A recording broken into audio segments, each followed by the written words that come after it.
नमस्कार, आप सभी का हमारे इस YouTube चैनल में स्वागत है। आज का हमारा शीर्षक है महाकाल का अनुग्रह। लखनऊ में डॉक्टर राय नामक एक प्रसिद्ध सर्जन रहते थे। उनकी ख्याति लखनऊ ही नहीं पूरे भारतवर्ष में थी। कोई भी मरीज अपनी समस्या लेकर आता तो वह स्वास्थ्य लाभ लेकर ही लौटता। ख्याति, पैसा, पद, प्रतिष्ठा, समृद्धि ऐसा कुछ भी नहीं था जो उन्हें न प्राप्त हुआ हो। बस उनकी पुत्र रत्न की आकांक्षा ही अपूर्ण थी। इस हेतु उन्होंने विभिन्न तरह के उपाय किए, फिर भी वह मनोकामना पूर्ण नहीं हुई। तो धीरे धीरे उनके मन में नास्तिकता का भाव आने लगा। साधु संतों को भी देखकर उन्हें विरक्ति सी होने लगी।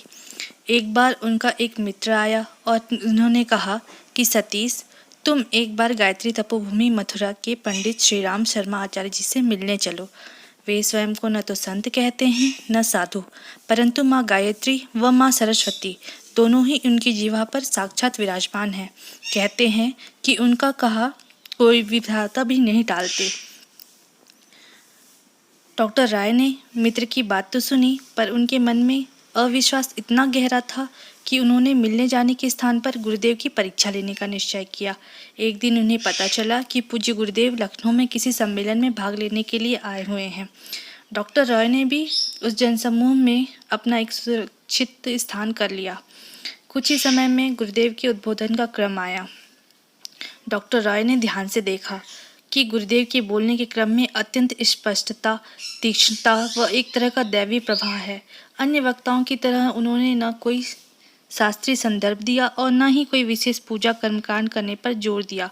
इसके विपरीत वह युग परिवर्तन के विषय पर बोलने लगे। इसे सुनकर के उनका हृदय परिवर्तित होने आया। यह तो उल्टा हो गया। वह आए तो थे पूज्य गुरुदेव से प्रश्न करने, परंतु वह तो उनसे आकर्षित हो गए, उनसे प्रभावित हो गए। अब उन्होंने निश्चय किया कि अब तो पूज्य गुरुदेव से मिलना ही पड़ेगा। बहुत सारा जन समूह उनके पास खड़ा था। गुरुदेव ने उन्हें देखा और डॉक्टर राय को नाम लेकर पुकारा और कहा, सतीश, 9 के बाद 1 या 9 के बाद 2।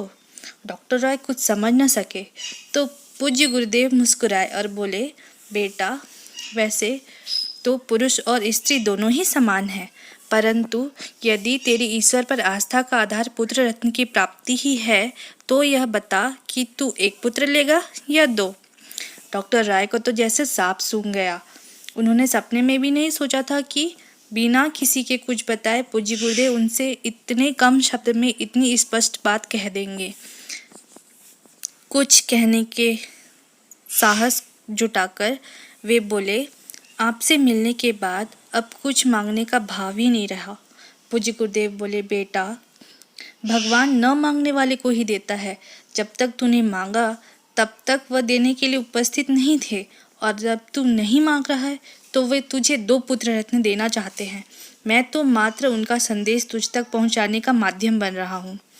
पूज्य गुरुदेव के शब्दों ने डॉक्टर रॉय के जीवन में एक नई क्रांति उत्पन्न कर दी। गुरुदेव के दिए हुए आशीर्वाद से उन्हें 1 नहीं 2 पुत्र रत्न की प्राप्ति हुई। इस तरह से आज भी डॉक्टर रॉय कहते हैं कि मैंने भगवान को तो नहीं परंतु गुरुदेव को देखा है और मेरी दृष्टि में दोनों एक ही है। ऐसे थे हमारे पूज्य गुरुदेव, जो सब कुछ जान जाते थे बिना किसी के कुछ बताए। वे सर्वज्ञाता हैं।